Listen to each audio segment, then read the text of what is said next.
Uttar Pradesh Jhansi medical college के ward में आग लगने से 10 नवमौलूद बच्चों की दर्दनाक मौत। वज़ीर आज़म का इजहार अफसोस, एक्स ग्रेशिया का ऐलान।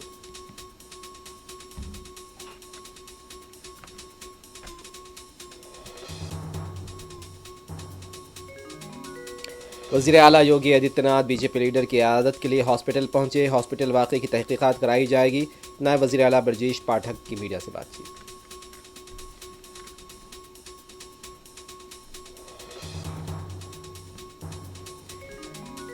बटेंगे, कटेंगे, लुटेंगे, पिटेंगे, बुलडोजर चलाएंगे। इन्हें छोड़कर कमजोरियों पर तवज्जो दें, कांग्रेस का यूपी हुकूमत को मशवरा।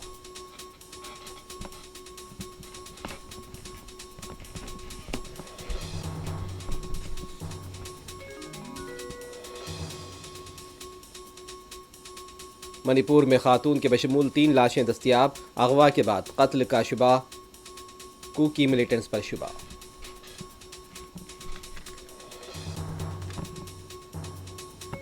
गजा पट्टी में धमाके और चीखों पुकार, 40 से ज्यादा शहीद, लेबनान में 60 जाँ बहक।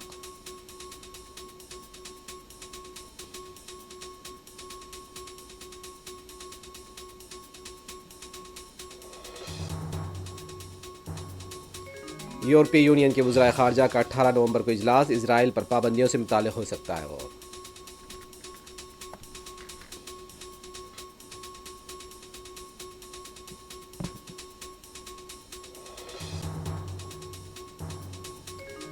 आज माइक टाइसन बॉक्सिंग रिंग में उतरेंगे। टेक्सास में नौजवान चैक पॉल से होगी फाइट।